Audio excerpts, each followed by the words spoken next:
Hey, welcome to Mr. G's Workbench. I'm John. If it's your first time stopping in, thanks for dropping by. If you're a return visitor, thanks for coming back. Thanks to the 56 subscribers we're up to. I really appreciate your support. I appreciate all the comments and the input I've been getting. I've been trying to get back to everybody with, cohesive responses. So I hope everything made sense that I told you all. So today we're going to move on. We've got the fuselage. Starting today, we're gonna add on the tail. We've got some lumps and bumps to add on. We're gonna skip the landing gear for now. My goal is to get the wings on and kind of get ready for paint. Once the legs go on, they're just gonna be susceptible to damage. So let's jump right into this. All right, we got through step 19 was the last step we completed. That was installing the intake assemblies onto the lower fuselage. Now we're up to step 20. Obviously, we've already installed C31. We had I gave a whole rant about that the last time. So we've got the gun and the gun cover to put on. That's H11 and A40. So step 20 has us putting the gun and the gun cover in. I'm going to be honest with you, based on my experience with the Sukhoi 35 kit, I'm not going to waste my time painting the gun bay. It's going to be closed up. So let's just get the gun installed and get the cover on. The cover is going to be the fun part based on my my test fitting. So let's just get some extra thin in there, and then I'm going to grab it with some tweezers. The back of the gun is going to tab into a slot at the back of the gun bay. As long as you put a little cement in, the gun goes in easy enough, quick and painless. We'll get that set down so that the barrel's pointed in the right direction. Now the fun part is going to be getting this cover on. Because like everything else, this is a butt joint. What we can do is kind of press it into place and then just run a quick bead of extra thin around this. I suppose if you really wanted to, you could go in with some CA and cement it into place with that. I just don't recommend that, because if you have to make any adjustments to it, it's not going to be good. Try to avoid sticking my finger in the wet cement, and I think we're pretty good. Let me take a look at that since I'm looking at it upside down. That's that. Now that the gun and the gun cover are put in, we're going to move to step 21. 21 is assembling the tail. That's going to be C20 and C21. And you'll see what I started to do is I installed the top half, which is C20. I fit that in, and there's a couple of holes in a tab at the back of the fuselage that there's two pegs fit into. I wanted to get one half in, so this way I've got a rock steady platform to install the second part in. So we'll do that. The fit's pretty good. Like, there's a little bit of a gap there. I could probably go back with some Vallejo white putty and clean that up. You're supposed to install some photo etch for the chaff launchers here. I'm gonna hold off on that because I'm gonna paint them separately. They're supposed to be silver or an iron color anyway. I'll paint them separately and install them after painting. That'll make life simple. There's one for each side, PE8 and 9. Then they give you this PE11 times 4 goes in here. God only knows how tiny those are going to be. Same drill. I'll paint those at the end. They've also, for whatever reason, they've decided that the best course of action for the 3-bladed antenna on the rear was to have each blade as a photo etch part. I'm not going to lie. I'm going to see how I feel about that when the time comes. At the moment, I'm not thrilled about dealing with that. So let's get C20 installed. So let me get a little extra thin on here.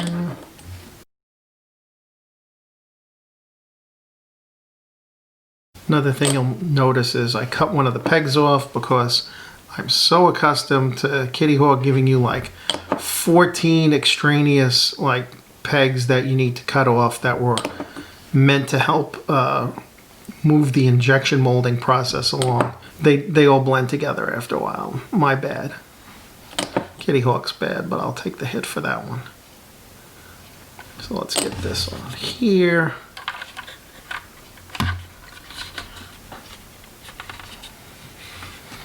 So now I've got that clamped up. I got a little bit of an extra gap at the bottom here. I'm going to take the blame for that one. I think when I was test fitting it, I sanded it, and I probably sanded a little too much off. So that's on me. So I'm going to let that dry, and then we'll deal with whatever is going to get thrown at us next. Tails on. Step 22. I've decided I'm gonna, since we're posing this engine bay open, I'm gonna go, not for the full Monty, but I will go semi-Monty. We're gonna do an open parachute pack, since Kitty Hawk was kind enough to provide the folded parachute in A11. So we're gonna use that, and then we're gonna use the open mode here. So A13, it's the same nose, tail cone no matter what. And they've mislabeled it. This isn't A38. If you pose it open, the compressed cylinder is A37. So I've got that part set aside. The cone will get set aside till I paint. I've also gone ahead and installed the other engine cover, which was D20. That went on without incident. I mean, that was just a matter of making sure you clean it up. It sits fairly well. No issues there. The brake, the ventral air brake, I'm posing that open. I have two reasons for doing it. One is because I think it'll break up the color depending on the color scheme I pick. I think it'll help to kind of break things up a little. I've seen pictures of these with the brake open. It sits well. I mean, if you're going to close it, you're going to have some work to do on this. You're probably just going to have to take some material off the bottom of the brake. It looks like it'll close up fairly flush. This time, I was thinking about it on the Su-30MK. I didn't do it. I'm going to do it on this one. So I'll be setting that aside also. I got to show you something I was mildly surprised at.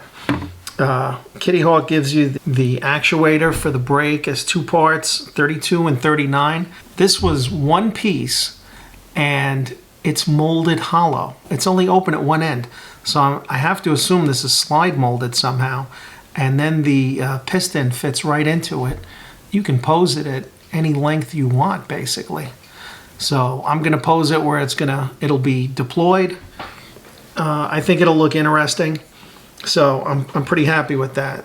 The next thing we have to do is these pieces here, A35 and A36. Again, one of those really annoying, vague things that, like, this looks terrific. Like, oh, well, it's going to go right into this little, molded assembly here. Yeah, well, the joke's on you, because there's no lines on here that match that. I can only gather that the hole has to be open so that you can reach these two dots in here, and that the hole is towards the front. And the angle, like the hole is going to be more to the side of the gear. My best guess is this is going to go here like that and then get glued in. I'm going to do that off camera because I want to get these as close as I can. I'm going to glue these two in, 35 and 36. And just to make this even more interesting, they made sure they labeled them both A36. So, sorry. If you've got it like this, 35 goes on, holding it upside down, 35 goes on the right, 36 goes on the left. Let me get those on, and then we have some other stuff to discuss here. All right, 35 and 36 are on. I've made my best guess as to the position they're supposed to be in, so they're in. You may have also noticed I've installed two pylons. Now these pylons are numbered B18. Remember I said there were no pylons in the kit? Well, there are pylons in the kit. The only ones I had taken note of, they give you the parts to put together two dual pylons that go on the wings, and that's all they make reference to. However, there's 4 of these pylons that are numbered B18, and the pegs in those pylons happened to fit the holes that I had just finished filling and sanding in the intakes. So I haven't seen any pictures of an Su-30 that didn't have the pylons installed underneath. So I was more than happy to put those in. I'm going to put the other two on the wings more than likely, along with, I may do the dual pylons together with it. I did fill in the holes for the central pylon, because there is, I guarantee there is no central pylon in this kit. I've now looked at the sprues again, and they also don't give you the rear central pylon. They want you to put the exhausts in. They fit really nicely, and when the time comes, I'll be more than happy to put them on. They look good. For molded plastic ones, they don't look bad at all. Sensibly, I'll be painting and installing those at the end. Now, the next thing that Kitty Hawk would have you do, step 23, is the main landing gear. We're going to come back to that. Like I said, we're going to get the wings on, we're going to get the stabilizers on, and we're going to get ready to paint. Through the magic of video, it's 2 days later. I had to take a little break the other day. I was just beat. What I've done is I've cut some styrene into a strip, and I've added it here because the top of this surface was not even with the top of the side of the lower fuselage. I think the only reason they don't line up better is there's no positive reinforcement inside the fuselage. If they just put a couple of ridges inside to hold this flush, where you would get like a nice flat surface, it would be perfect. But they don't. So I had to go in. It's whether it's by my problem or not, the top was lower than the side. I added this strip of styrene in, sanded it down flush. Now when I put the stabilizer in, it looks relatively good. So now if I take the vertical stabilizer and put it on, that gap is a lot more reasonable. My original plan was I was going to leave these stabilizers off and paint them separately and then put them on at the end. There's not going to be any way for me to paint this, glue it on, and then address this gap. I'd rather address that gap while it's still bare plastic. So I'm going to have to do that. The same thing on the other side. I did a strip of styrene, sanded it down until it was relatively flush, and so it should be the same drill with both of those now. I had to putty and sand this smooth on the sides of the tail boom. I re-scribed the lines that were here, and I re-riveted. That's not going to look too bad. You're probably not going to see much of it once these are on, so I think we're good. So the next thing that we're going to address is we're going to be in step 26, which is the wings and the horizontal stabilizers, the stabilators, what have you. One of the things that we're going to address that's not addressed here, again, this thing with the pylons. The kit ostensibly provides you with 2 of these dual launchers. That's fine. So that's one station on the wing. There's 3 stations available on the wings. We don't have enough pylons to fill them all. As I mentioned before, you get these other pylons that were B18. You get 4 of these. We use 2 of them on the bottom of the intakes where those pylons definitely need to be there. I'm going to use these 2 and the 2 dual launchers on the wings. So what I'm going to do is I'm going to opt to do the 2 inner ones. So I think what we're going to do is we're going to have the dual one here and maybe the single one on the innermost. Let's get a wing assembled and we'll take a look at how that goes together.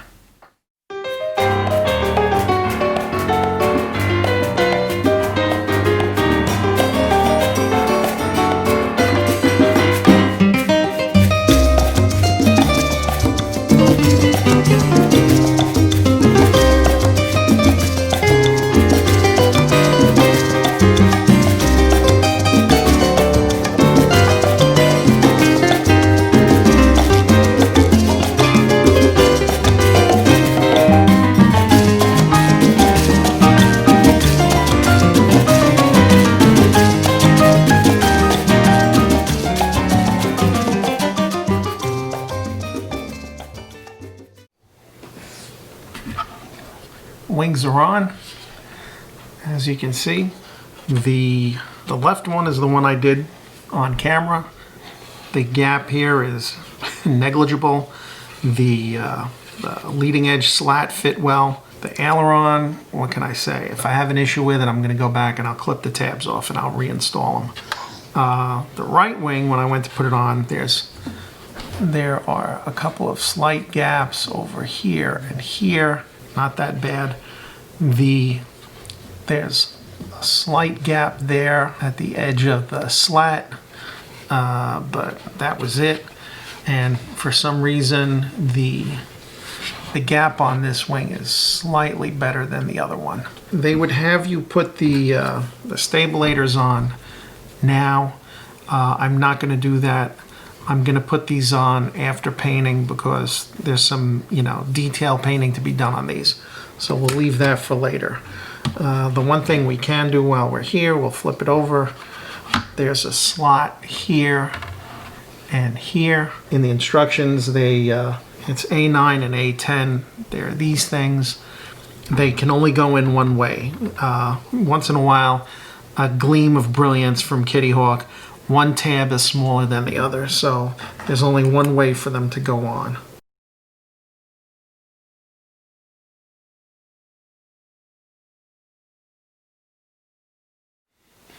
All right, we've got the wings on, we've got the vertical stabilizers on, I've got the stabilators dry fitted on. They slot in.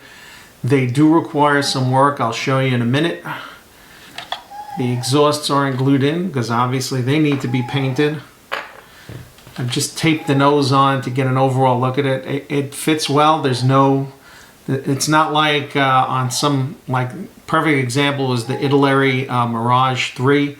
The nose cone didn't line up with the shape of the fuselage.